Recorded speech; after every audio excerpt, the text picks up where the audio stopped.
அடுத்து அதை தொடர்ந்தே பாருங்க. பாடம் 11 ஈமானின் சுவை, இறையியலை குறித்த அற்புதமான ஹதீஸ். ஒவ்வொரு முக்மீனும் தெரிந்து கொள்ள வேண்டிய ஒரு அற்புதமான தலைப்பும் கூட. ஈமானின் சுவை. ஈமானுக்கு சில சுவைகள் உண்டு. ஏன் அப்படின்னா, சுவையில்லா உணவோ சுவையில்லா வாழ்வோ அது வீணானது அப்படிங்கிறத நம்ம தெரிஞ்சுக்கிட்டோம். அதுக்கு ஃபர்ஸ்ட் பாருங்க, டெஃபினேஷன் கொடுக்குறாங்க. உணவு வகைகளில் ருசியையும் சுவையும் இருக்கும்.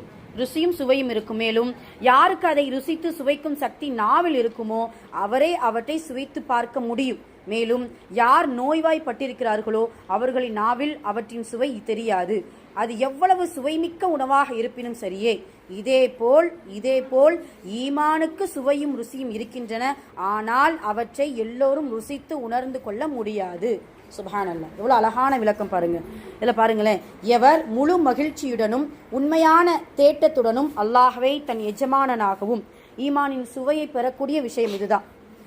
முழு மகிழ்ச்சியுடனும் உண்மையான தேட்டத்துடனும் அல்லாஹ்வை தன் எஜமானனாகவும் இரட்சகனாகவும் வணக்கத்திற்குரியவனாகவும் ஒப்புக்கொள்கிறாரோ, குஃப்ர் மற்றும் ஷிர்க் முதலிய அசுத்தங்களிலிருந்து பன்மடங்கு விலகி இருக்கிறாரோ, அத்துடன் அவற்றை மனதால் வெறுக்கவும் செய்கிறாரோ, குஃப்ர் ஷிர்கில் வீழ்வதை நெருப்பு கங்குகளில் வீழ்வதை போல் உணர்கிறாரோ, மேலும் இஸ்லாமை தன் மார்க்கமாகவும் இம்மை மறுமன் வெற்றிக்கு காரணமாகவும் தன் வாழ்வின் லட்சியமாகவும் ஆக்கிக் கொள்வாரோ, முஹம்மது நபி ஸல்லல்லாஹு அலைஹி வஸல்லம் அவர்களை தமது வழிகாட்டியாகவும் தலைவராகவும் இறுதி நபியாகவும் ரசூலாகவும் ஏற்று அவர்களின் மீது அனைத்தையும் விட அதிகமாக அன்பு வைத்து சடங்கு சம்பிரதாயம் என்ற எண்ணமில்லாமல் அன்னாருக்கு கட்டுப்பட்டு நடப்பாரோ அவரால் தான் இந்த ஈமானுடைய ருசியையும் சுவையையும் மதிப்பையும் உயர்வையும் உணர முடியும். அல்லாஹ் அக்பர்.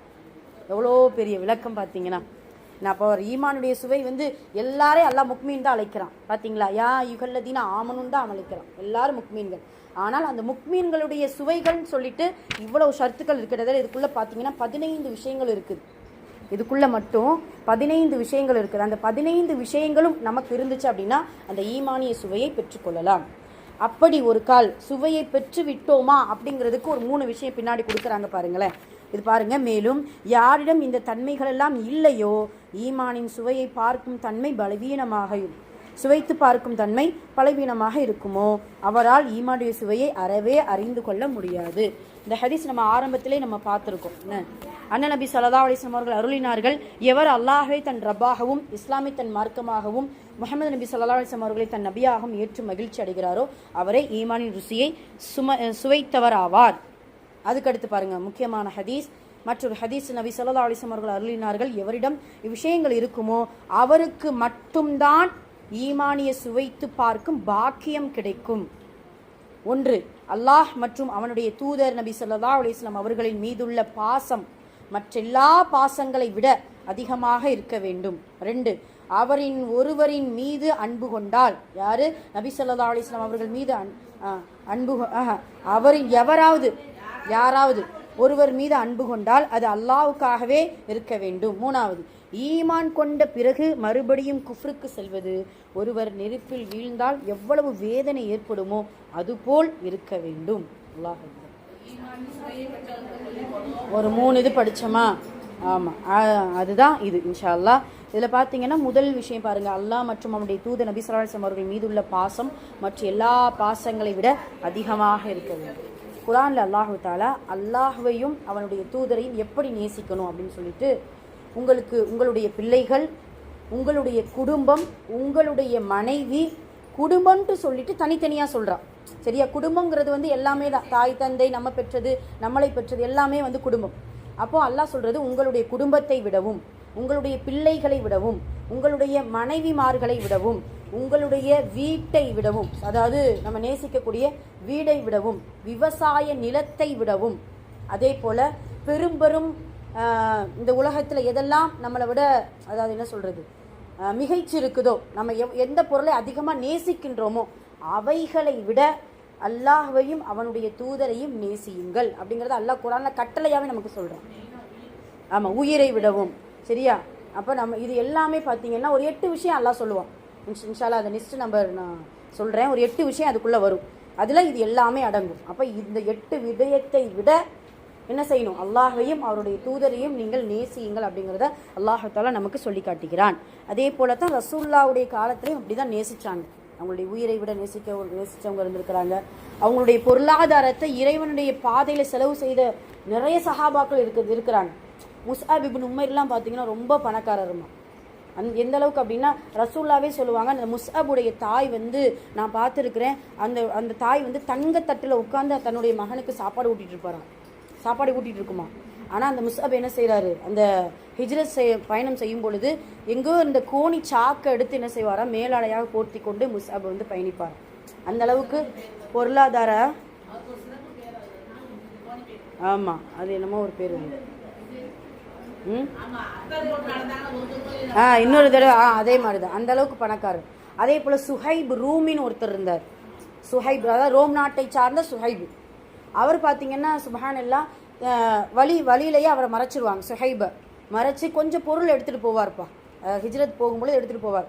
நீ வந்து வேறு நாட்டிலேருந்து வந்து எங்கள் ஊரில் வந்து வியாபாரம் செஞ்சு எங்கள் லாபத்தெல்லாம் எடுத்துகிட்டு போவியோ அப்படின்னு சொல்லிட்டு எல்லாத்தையும் நீ விட்டுட்டு போன, எல்லாத்தையும் விட்டுட்டு போயிடுவார்.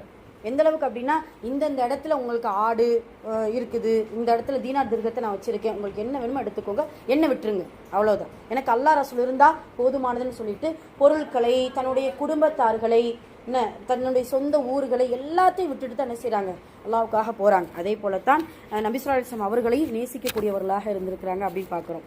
இந்த அபு லுபாபான்னு ஒருத்தர் இருந்தார் பார்த்தீங்களா. அபு லுபாபான்னு சொல்லும் பொழுது கட்டி போட்டு வந்து தௌபா செய்யக்கூடிய அபு லுபாபா. ஆமாம், தௌபா தூணுன்ட்டு ஒரு தூணே இருக்குது. அவர் என்ன செய்வாருன்னா, அல்லாஹுடைய தூதரை 3 நாள் கட்டி போட்டிருப்பாங்க. எங்கேயோ இருந்து வந்திருப்பாரு, பார்த்தா இடுப்பில் ஒரு குருவால் வேற வச்சிருப்பாரு. ரசூலாவை வந்து கொலை செய்யணுங்கிற நோக்கத்தில் தான் வந்திருப்பார் அந்த அபு லுபாபா.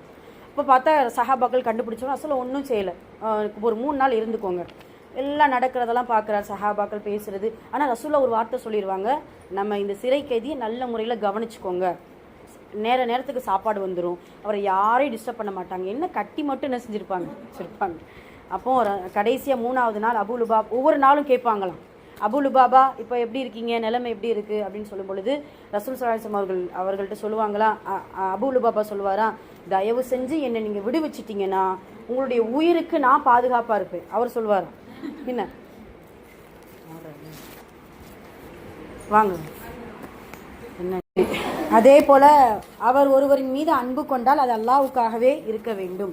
அன்பு கொள்ளும்போது இறைவனுக்காக, நம்ம சொல்லுவோம் இல்லையா, அர்ஷுக்கு கீழே இடம் தரக்கூடிய 2 நபர்களில் அல்லாஹ்வுக்காகவே சேர்ந்த, அல்லாஹ்வுக்காகவே பிரிந்த 2 நண்பர்களை அப்படிங்கிறது அல்லாஹு தஆலா நமக்கு அர்ஷுக்கு கீழே நிழல் கொடுக்குறான். இப்போ அப்படி இறைவனுக்காகவே நேசம் கொண்டவர்களாக இருக்கணும். அதே போல் ஈமான் கொண்ட பிறகு மறுபடியும் குஃப்ரு செல்வது, ஒருவர் நெருப்பில் வீழ்ந்தால் எவ்வளவு வேதனை ஏற்படுமோ அது போல் இருக்கணும். இது சொன்ன உடனே நமக்கு ஞாபகம் வருது பிலால் ரலியல்லாஹு அன்ஹு. அவங்களாம் வந்து அந்த ஒரு வார்த்தை அஹத் என்கின்ற அந்த ஒரு வார்த்தையை மீண்டும் மீண்டும் சொன்னதுனால பிலால் அவர்களை எவ்வளவோ வேதனைப்படுத்தினாங்க. அதே போல் அம்மார், யாசீர், சுமையா இவங்க எல்லாருமே குஃப்ருக்கு திரும்ப போங்க அப்படின்னு சொல்லி தான் அவ்வளோ வற்புறுத்தினாங்க. அவங்க உண்மையாகவே இந்த 3ஆவது விஷயம் அவங்களுக்கு ரொம்ப பொருந்தும். என்னென்னா, இந்த நெருப்பில் தூக்கி வீசினால் கூட நாங்கள் போயிடுவோம், அந்த அளவுக்கு நாங்கள் வந்து ஷிர்க் என்ன செஞ்சுருக்கோம், வெறுத்திருக்கோம். ஆனால் நான் என்ன செய்ய மாட்டேன், அந்த ஷிர்க்குக்குள்ளே போக மாட்டேன் அப்படிங்கிறதுல ஈமானில் அவ்வளோ உறுதியாக இருந்திருக்கிறாங்க அப்படிங்கிறத நம்ம பார்க்குறோம். ஆக அல்ஹம்துலில்லாஹ். இப்போ இந்த ஈமானுடைய சுவையை பெற வேண்டும் என்றால் இந்த 3 விஷயத்தை சுருக்கமாக கடைபிடித்தால் போதும். அதுக்கு மேலே உள்ளது பார்த்தீங்களா, அந்த ஹதீஸ், அதில் இருக்கக்கூடிய விஷயமும் ரொம்ப நமக்கு முக்கியம். அல்லாஹ்வை தன் ரப்பா ஏற்றுக்கிறனும், இஸ்லாம் மார்க்கத்தை. இது எதனுடைய விஷயம், இது எதனுடைய சுருக்கம் அப்படின்னா, ரதீத்து பில்லாஹி ரப்பா வபில் இஸ்லாமி தீனா வபி முஹம்மதின் ஸல்லல்லாஹு அலைஹி வஸல்லம்.